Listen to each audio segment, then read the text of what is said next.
So we're all, I would say we're still in a newlywed phase. We are the stereotypical Brady Bunch family. I have older children. They're both grown and out of the house, and we have 2 teenage boys that live with us now and 2 dogs. I'm Lieutenant Colonel Angela DeQuasi, the Division G1, and I am a Big Red One soldier.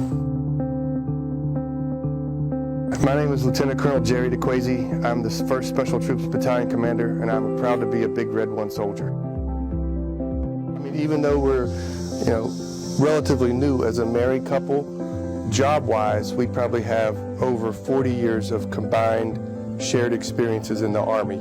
So to come home in the evening and be able to relate to one another with the things that we go through day in and day out, not always to solve problems for each other, but to listen and understand what we've done throughout the day.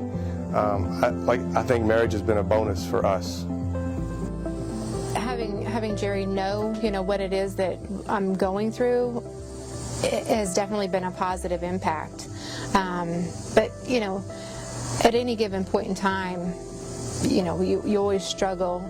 Marriage can sometimes be a challenge, whether we're dual military or not.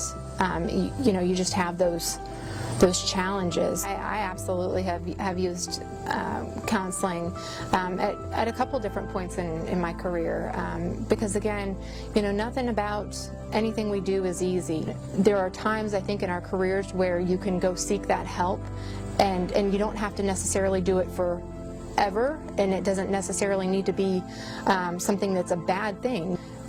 Get yourself to where you want to be, and then you just keep moving on, because that's what it's there for. It's there for us to actually use it.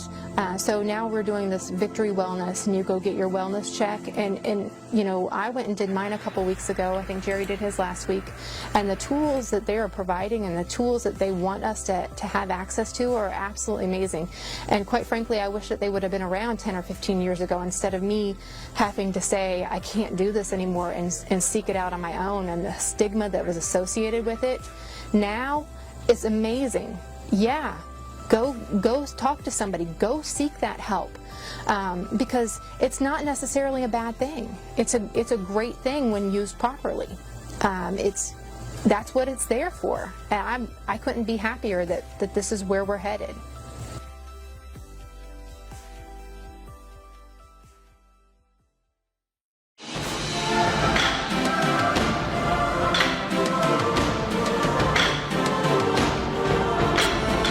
Our Medal of Honor recipients played a major role in our past and share a common quality of courage, bravery, and the desire and dedication to do what is necessary in the midst of life's most difficult circumstances.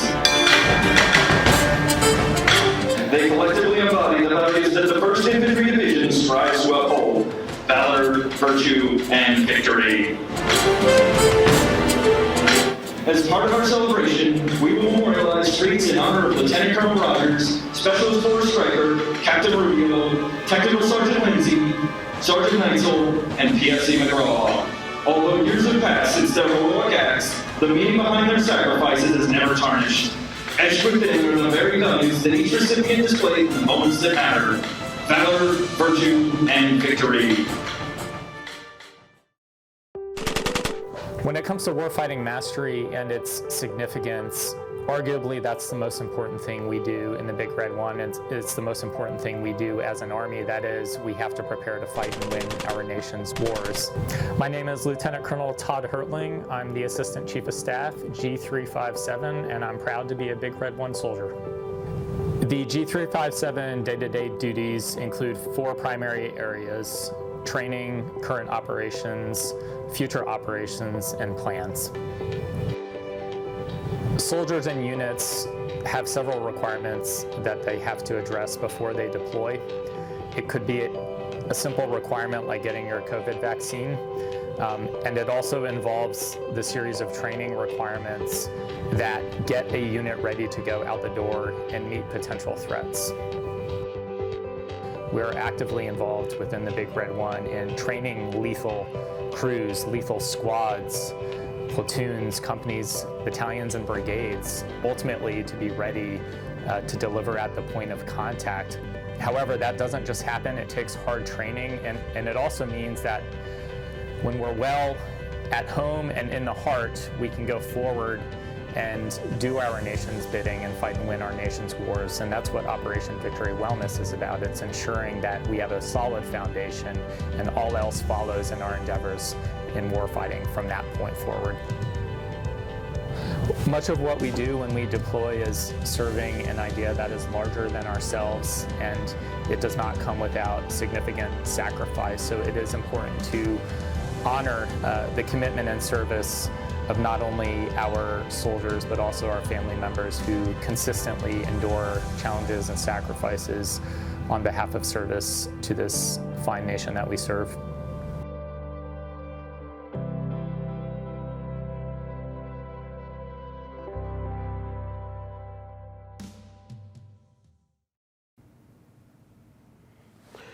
So you just got off a long, hard Friday shift. You don't know if you want to take a nap or enjoy the center of everything. Well, joke's on you, because you can do both, because you got bro time.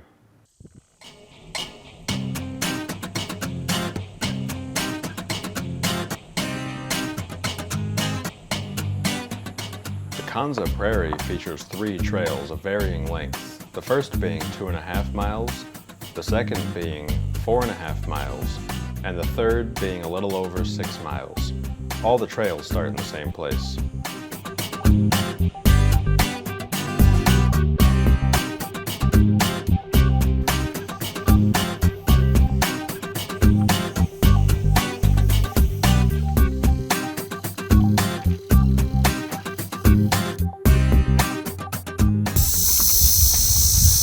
Weird notion, but if there's a sign that says no dogs allowed, probably not a good idea to bring dogs onto the trail.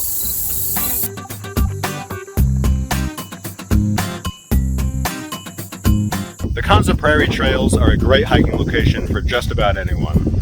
There's amazing views the whole way and all kinds of varied wildlife to look at. If you're looking for more information about the trail, you should check out this site here. And if you want to see more about what you can do on or around Fort Riley, check out our social media pages. Until next time, remember, Fort Riley is the center of everything.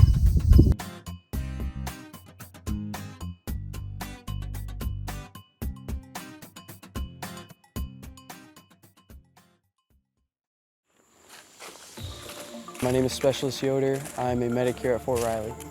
Being active has helped with my wellness because, while you're exercising, at least for myself, you kind of review your life. You look for things that motivate you. You try and push yourself to be better than the person you were previously. Advice I would give to someone that's trying to improve themselves physically is, number one, understand that most people, they look like super strong, super fit, but almost everyone starts, a weak person, and they have to put in time and discipline to get to a point. So I personally maintain wellness by going to the gym, exercising, reflecting in a journal. I also like to go on hikes, walks. Being out in nature is really calming to me. It's really peaceful because nature isn't really judgmental. It kind of treats everyone the same way. Another thing I like about nature is being out in nature, you see kind of what the earth is doing on its own. So a difficult time I overcame in myself was growing up. I used to be really overweight. I was obese, is what the doctor said for my BMI. And I would quit things very easily. I quit sports, and it seemed like I was destined to kind of be an inactive person. But I had to learn to overcome and push through mental barriers in order to lose weight. And since then, I've kind of geared my life towards challenging myself, escaping the comfort zone, and I don't regret it at all. It's been amazing showing myself that I can do these kind of things and feel good about myself.